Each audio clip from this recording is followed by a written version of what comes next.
Hello, everyone. My name is Krystal Marsh, and welcome back to this second workshop on your USIS ePortfolio. If you don't already know, there is another video on the first workshop that we had in this series that is all about what the ePortfolio is, what Digication is, which is the platform you will be using to create your ePortfolio, and some general tips and tricks on how to get started. So if you are interested in those questions, I would highly recommend going over to that video now, because today what we're going to focus our attention on is how to narrativize your experience. So we are going to be going into much more detail about the content of the ePortfolio and how you should approach narrativizing your experience. So what we will do in today's workshop is review the basic requirements for the USIS ePortfolio. This is something that we talked about already in the first workshop, but I want to reiterate it here so we have a renewed sense of what we will be writing and why we will be writing it. We will develop strategies to help you reflect on your USIS-related experiences effectively. So like we will talk about in a couple of minutes, there are a lot of things that surely make up your time at USIS, whether it be study abroad experiences or coursework or events or just like personal trips that you've gone on and your own personal story for why you wanted to pursue the certificate in the first place. So that's a lot of information. That's a lot of stuff to sift through. So a lot of what we will be doing today is figuring out different ways to help streamline some of that information. And finally, we will look at examples of how to transform template answers into an illustrative narrative. So like we'll talk about in a little bit, all of the USIS portfolios will have a template associated with them in your certificate, which will give you an opportunity to answer specific questions posed by your advisor. And we will take a look at how to then transform those basic question answers into a fuller narrative for your ePortfolio. Because the benefits of this ePortfolio is not simply just to reflect on your time at Pitt and your time getting the certificate, but we're hoping that you can use this ePortfolio for things beyond your time at Pitt. So in job applications or grad school applications, and being able to build a fuller narrative that isn't simply just answering the questions that your advisor gives you is going to allow this ePortfolio to function on a number of different levels beyond just getting the certificate. So just to reiterate, the ePortfolio is required for all students pursuing an area or global certificate in USIS. The ePortfolio will reflect on the coursework, experiences, and projects you've undergone at Pitt that are most relevant to your certificate. So like I'd already mentioned in the last workshop, but even just a couple of minutes ago, basically anything that you find to be relevant to your certificate experiences is what we want to hear about here. And it is an opportunity for you to reflect on the coursework you've done and the places you visited and the ideas that you've had while pursuing the certificate. And so this is a nice contained way to reflect on those experiences. What you're looking at here is the global learning and engagement rubric. Like I mentioned in the first video of the workshop series, there are two different versions of this. So there's this one, which includes world and heritage languages, but not every USIS certificate requires world and heritage languages. I'm just including this one because the only difference between the two is that one has world and heritage languages and one doesn't. Now, I go into a lot more detail about what these different areas are, but I think it's important to mention now so you get a sense of how your advisor will be evaluating your ePortfolio and the kinds of things that we're looking for. So when we start talking about what to include and how to narrativize, I want you to keep some of these things in mind because this is what we will be evaluating in the final version of your ePortfolio. So we are going to be looking at your global and or regional expertise, any interdisciplinary connections that you're able to make. If you do have a language attached to your USIS certificate, we're going to be asking questions and want you to talk a little little bit about your experience with the language that you're studying through your certificate. We're going to ask questions about collaboration and communication, so how you're working with others, career readiness, diverse perspectives, and civic and global engagement. So these are very broad categories that sort of inform and relate to one another. And so I highly recommend taking a look at this rubric, but also going back to that first video if you want to know a little bit more about these particular areas. But again, because we're talking about a fuller narrative of your time here at Pitt and your time getting this certificate, I think starting with this in mind is a really good idea. It can drive a lot of what you are most interested in talking about when it comes to your experiences in your ePortfolio. So let's get into it. What does it mean to actually narrativize something? A narrative is a written account of connected events or experiences that helps readers better understand your story. And this is the big difference between, say, the plot of something and the narrative of something. The plot of something simply just tells us what happened. So what did you study at Pitt? Where did you go to study abroad? But what a narrative does is it explores those plot details in a little more depth. So why did you study what you studied at Pitt? How did you come to the decision to study abroad in Paris? The whys and the hows are really the bulk of what a narrative makes up. It's not just what happened, but how it happened. To narrativize, there are a few different things that you can do so that you are answering the questions why and how instead of simply just what happened or what did you study or something along those lines. So to narrativize, you should first explore your specific point of view. This is incredibly important in something like an ePortfolio, which is meant to reflect your individual experience. So what we are really looking for with the ePortfolio is for you to portray your personal point of view when it comes to your certificate and the classes you took and the projects you did, that's really what's going to make your story unique. There are a lot of people who are getting an Asian studies certificate, but what specifically about the certificate do you want to talk about? What was your specific experience? What was your point of view getting this certificate? That really is going to individualize things. And I also think help reflect on what this experience meant to you. To narrativize, you should also make connections between disparate experiences. So maybe your time studying abroad and a random class you took your freshman year, maybe to an outsider, it doesn't look like those things would be connected, but maybe to you they really are. So for example, maybe you took a introduction to literature class in your first semester at Pitt and you read a book from a French author and that made you want to go study somewhere on the African continent, right? Like maybe there is some sort of connection here that maybe an outsider wouldn't necessarily see, but to you, there's a real clear connection between these disparate experiences.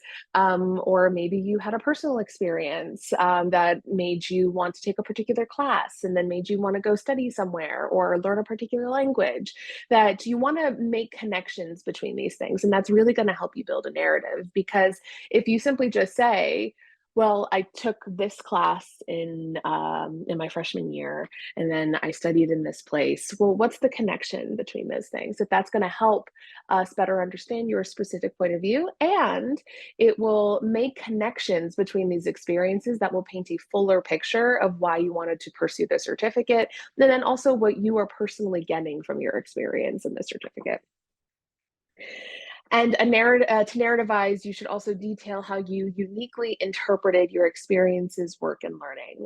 Again, it's really about individualizing what you've done to earn their certificate. So how did you interpret a particular experience? How did you interpret a particular class or a particular project you worked on?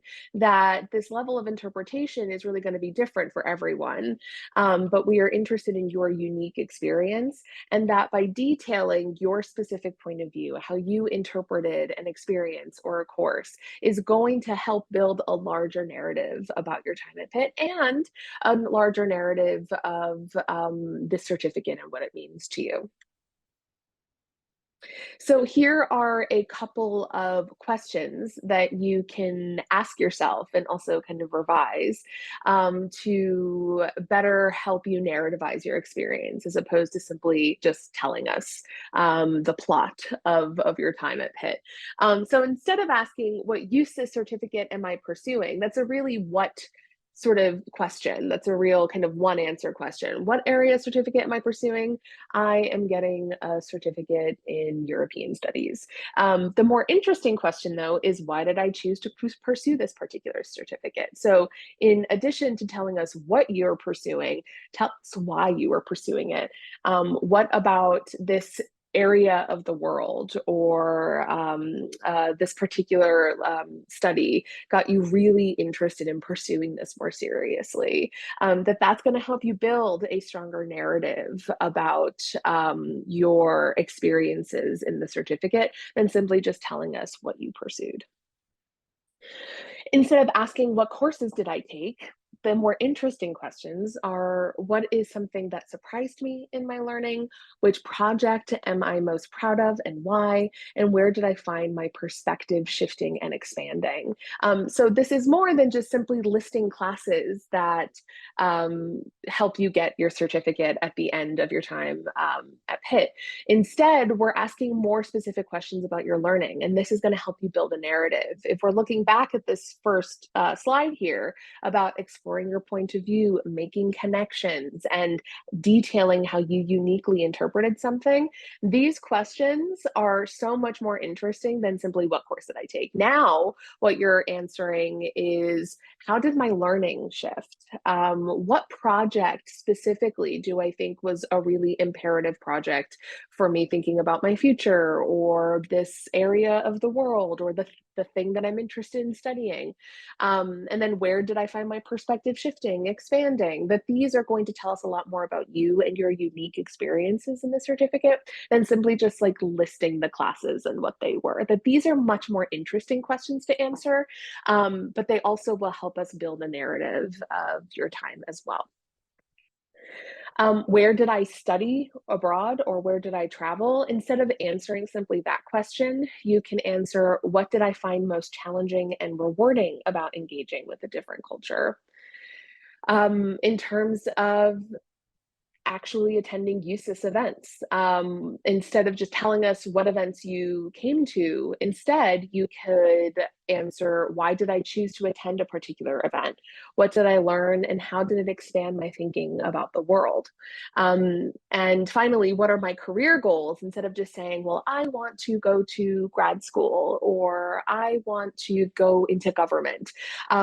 Tell us more about the work you want to do as opposed to the career you want to have. So why am I compelled to do the work that I want to do? And how can I best contribute to the fields I am interested in? Now, you can see that a lot of these questions relate to one another and inform one another, and they are provoking you to start making connections between different things that immediately on the surface probably don't seem like they have connections. But by answering these questions that allow you to go into a little bit more detail about why you decided to study something or what something or what was challenging about a particular experience, you're building a fuller narrative that someone can better understand you and your perspective, because that's really what we're looking for when it comes to a narrative at the end of the day. What happened or what you are studying is not going to be as interesting as why you decided to pursue something or why you decided to learn this particular language and whatnot. So one thing that I highly recommend, whether I am teaching a composition class and you're writing a big old research paper, or you are writing a more reflective narrative for an ePortfolio, is to free write. I always recommend free writing, and I know that it can seem a little bit like an extra step for something that you might not need an extra step with, but a free write exercise will really help you reflect on your USIS experiences without any prompts. And this is a really valuable thing. So what I mean by free write is simply sit down and just start writing about your time at USIS. Start writing about the first things that come to your head. That could be a particular class you took, or going to a USIS event that made you want to pursue a certificate. It could be meeting someone through the certificate that you really admired, or so many other things. But whatever comes to your mind on the top of your head, when you think about your USIS experience, that is often going to reveal what is most personally important and valuable to you about this experience and why you decided to pursue it in the first place. So when you are free writing, meaning you don't have any prompts, you're just sort of writing from the top of your head, everything that comes to mind.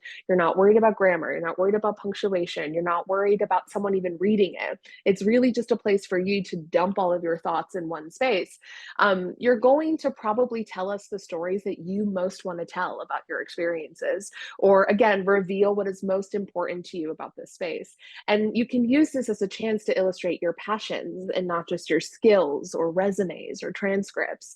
And this is what's going to make it really useful when you perhaps use your ePortfolio to supplement a job application or a grad school application. That all of those applications are going to have spaces where you can talk about your skills, where you can upload your resume and your transcripts.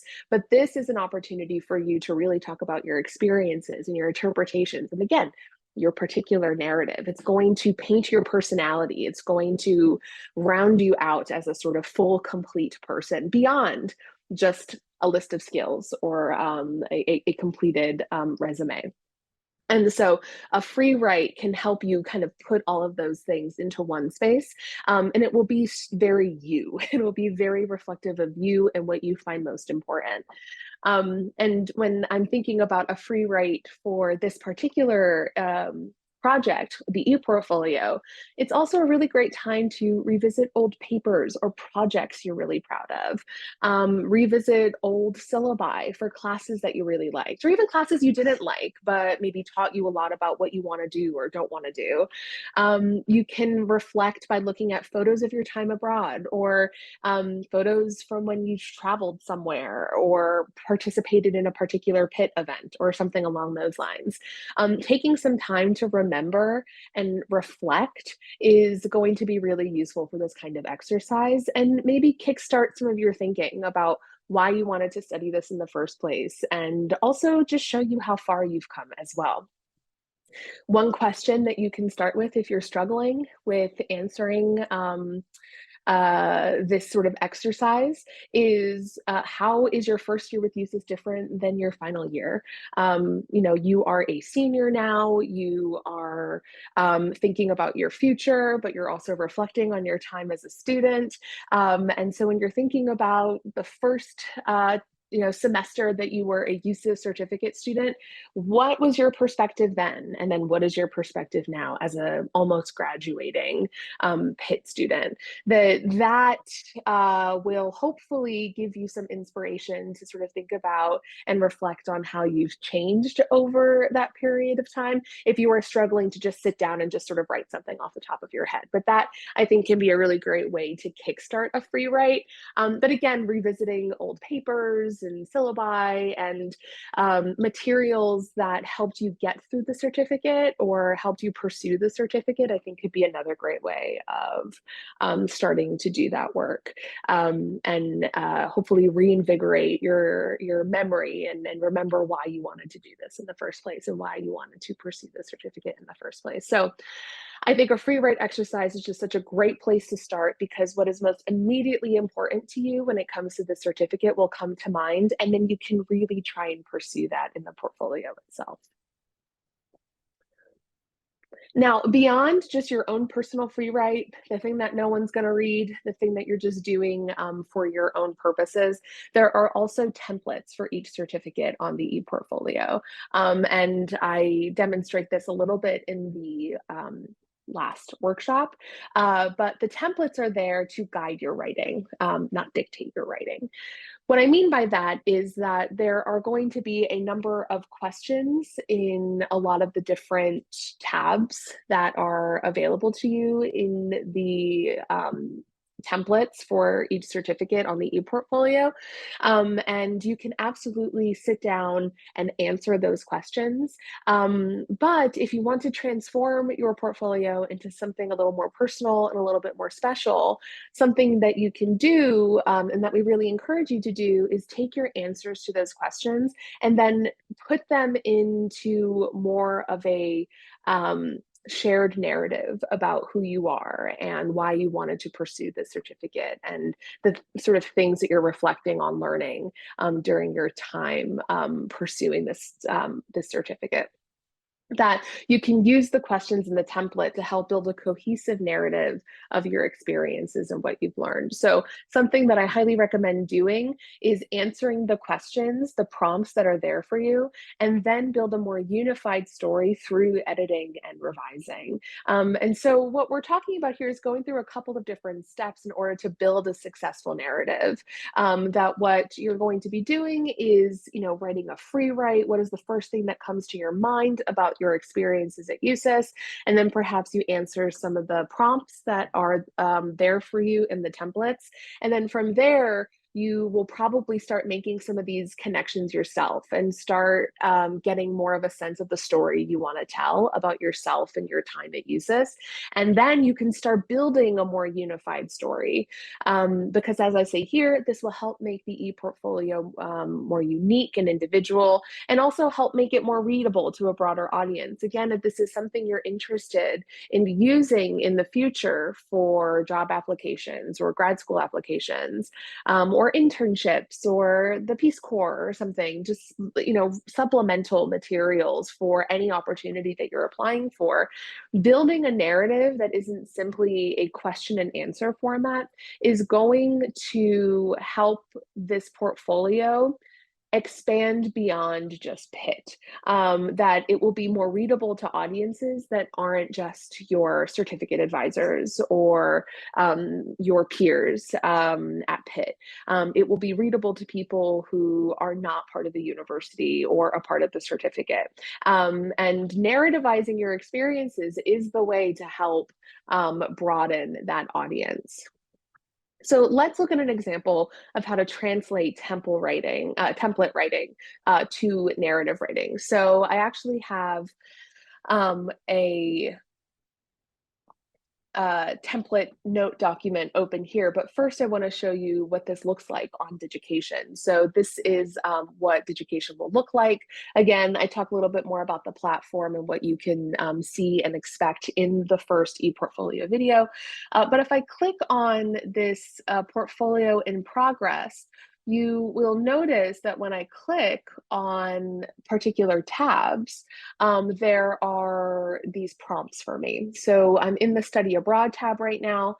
And if this is applicable to you and your experiences, if you did study abroad or travel as part of your USIS certificate or just during your time at Pitt, then you will likely be thinking about answering some of these questions. So what we have here in this template is a couple of questions that we can answer that reflects on this particular experience. So where did you go? When did you go? And what did you do there?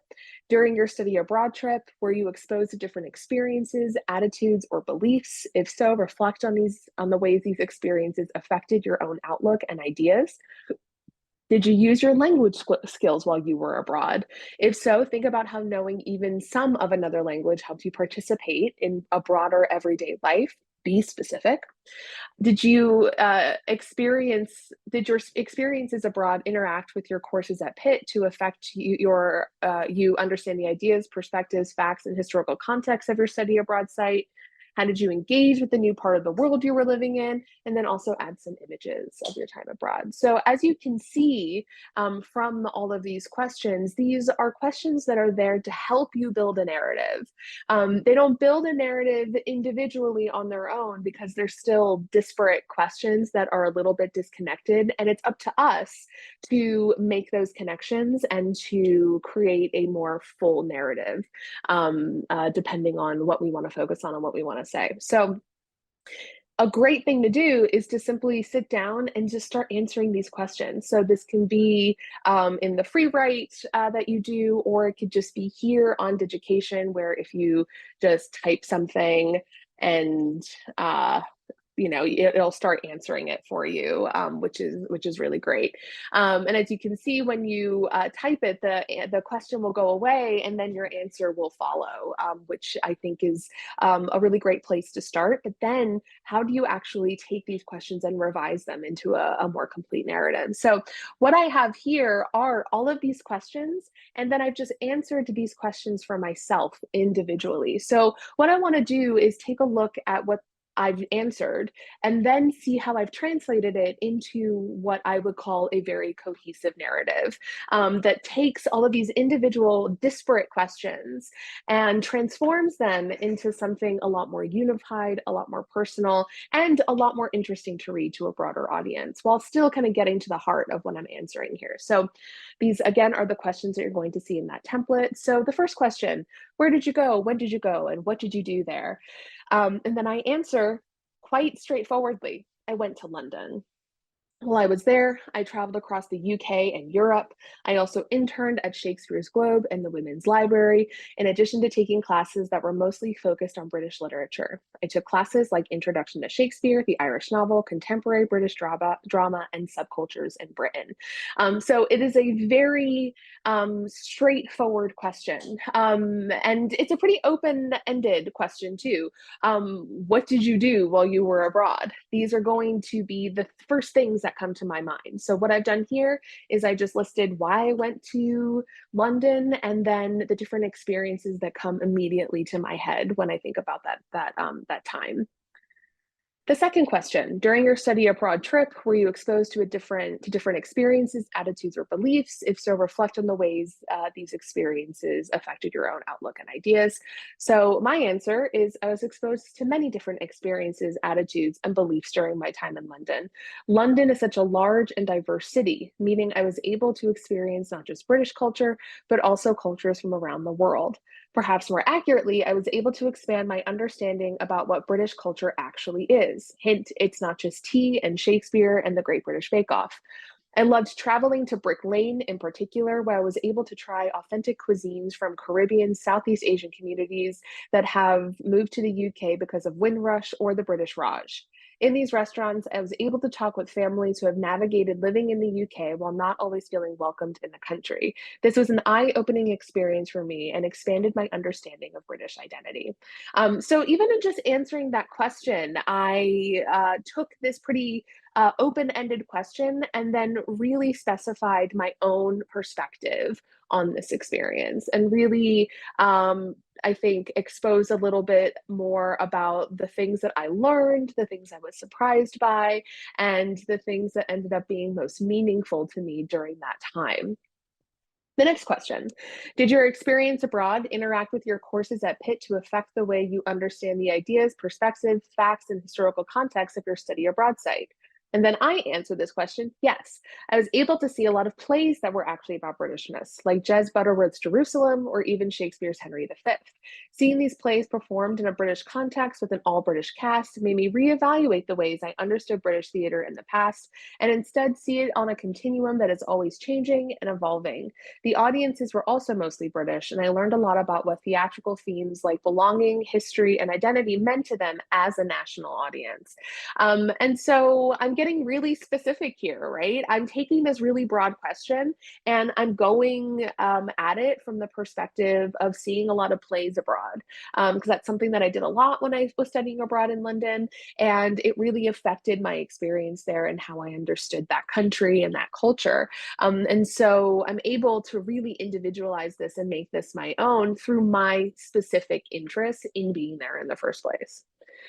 And then finally, how did you engage with the new part of the world you were living and working in? Did you join any classes, complete a group project, work at a job, or volunteer? I took classes at King's College London to get an in-depth look at what college courses look like at a British university. Their classes resembled my pick classes in that they were discussion-based, but the assignments and evaluations worked really differently. They were much more strict, but with a lot less feedback. I interned at Shakespeare's Globe as well, where I made British friends that were able to show me around London and the rest of the country. So as you can see, these are all pretty disparate thoughts about my experiences studying in the UK. So now the question is, how do I take these answers and transform them into a more cohesive narrative? So when I'm looking at these answers, what are some things that I notice? What are some patterns that I can notice here? The first thing that I'm noticing is that I talk a lot about my area of study, which is literature and theater. And a lot of then what I'm experiencing while I'm in the UK is how living in this space actually changes my perspective on my area of study. So even though I went to London with a particular understanding of what the arts culture was in this space, being there actually challenged it. And even though there isn't a specific question that asks me that, I can tell in my answers that that's something that I'm working through in my study abroad experience.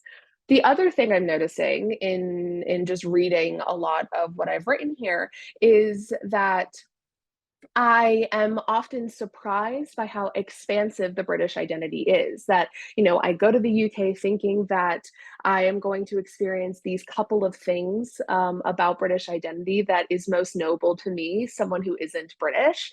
And then when I get there, I recognize just how diverse and expansive this identity is, and how that really transformed how I understand this entire culture, and also reflects on how much more I have to learn about this culture as well.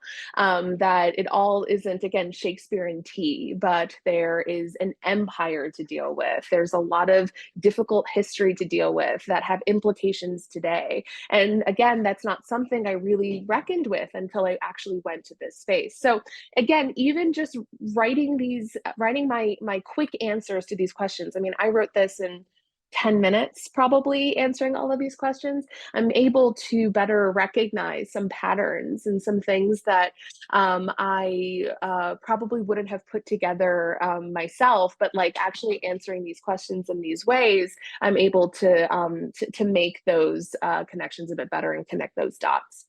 So when I'm thinking about then how to transform this into a cohesive narrative, what I've done, and I'm going to go to my own personal ePortfolio here because I think it will be a useful way to showcase this. I'm gonna move myself out of the way. We're going to go to my global connections page, which was the study abroad page, but I've transformed it to say global connections because I think that that is a little bit more reflective of what I individually experienced than simply study abroad. And we talked a little bit about how to do this in the last workshop, but the next workshop will be about customizing your ePortfolio. And this is just one way of customizing it, just changing the title of this tab from study abroad to global connections. Because again, I'm reading my answers to these questions from the template, and I'm realizing that this is just a lot more accurate in how I want to talk about this experience than simply study abroad, that doesn't seem as full and complete as global connections does. So the first thing you can notice here is how I have included photos here. And there are a lot of different pictures, different kinds of pictures that, again, are going to help demonstrate how unique and individual this experience was to me. So I have this picture here of me in Ireland. And it's kind of a silly picture, but it's also like a picture that really showcases the landscape and the beauty of this place, and something that really motivated me to go there in the first place. So a little bit about me sort of traversing the country. And then we have this second picture here, which is me on stage with some of my peers at Shakespeare's Globe. And like we noticed in my answers to the questions from the template, I talk a lot about theater, and I talk a lot about my experiences seeing theater in this space and how important it was for me to better understand the culture I was in and the history of the culture I was in. And so it felt really important to me to like put a picture there that also demonstrated that showcased that this is an important thing and really hammer that home to my specific narrative.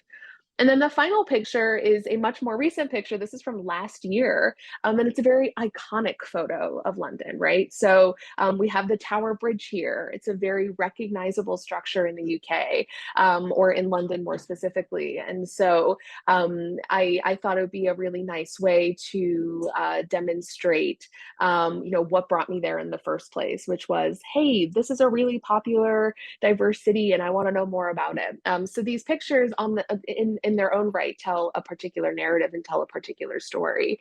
And so then we have my actual content. So what I've done is I've transformed the questions from the template, and I've told my own story. So I've picked out some things that I wrote about there, and I thought about the kind of story I wanted to tell, the things that I thought were most important or interesting, and then I've sort of revised that here. So I have here, the first time I ever left the country was to study abroad during my undergraduate years. Growing up as a kid in the 90s, I was obsessed with all things cool Britannia.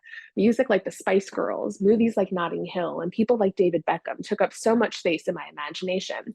When I studied abroad in London, I was able to travel all around the country and was surprised by the UK's deep and often troubled history, diverse perspectives, and beautiful land.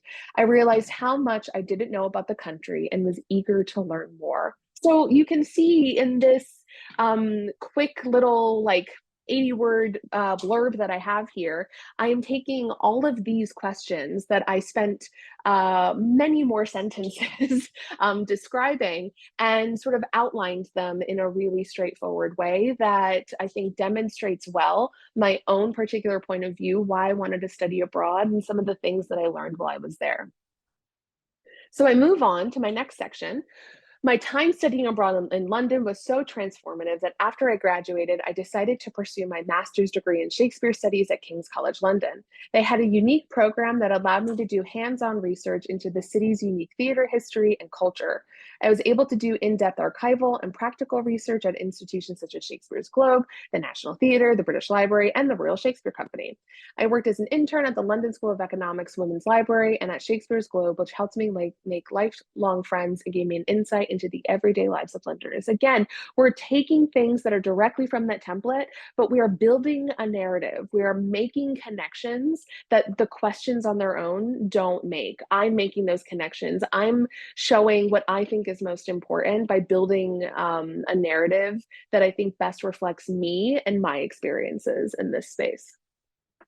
And then finally, we have, trying to move this out of the way. My love for London and British history and culture kept expanding long after I returned to the States. While I lived in London, I realized how diverse and expansive the UK was and wanted to continue learning all about it and its communities. Nowadays, I still go to London to do research in the same places that inspired me during my time as an undergraduate and master's student. My time in London deeply influenced my research interest, which focuses on how the UK's history, mythology, and people are represented on British national stages. So as you can see, there are still some things here that were in that initial template answering section that we went over, but I've even added some things here because while I was creating this narrative, I realized that so much of my experiences from when I was studying abroad actually influenced like the research I do today and the reason why I wanted to study what I study as a PhD student here at Pitt. And that even though that wasn't in my initial template, as I was building this narrative, as I was making these connections, things that I didn't even write in that initial initial kind of question answer session were being revealed to me that I was able to add in here, that sort of gives it a nice sort of beginning, middle, and end, right? I'm telling the story of who I am through this place. And that's really what we want from these experiences. We want you to tell the story of who you are through your USIS certificate, through your time at Pitt, through your global experiences. And so hopefully by answering some of the template questions and then trying to find those connections, and finding that narrative and putting forth the kind of person you want to put forth, you will be able to create something that is very cohesive and unified, and again can help you even in settings beyond just this ePortfolio.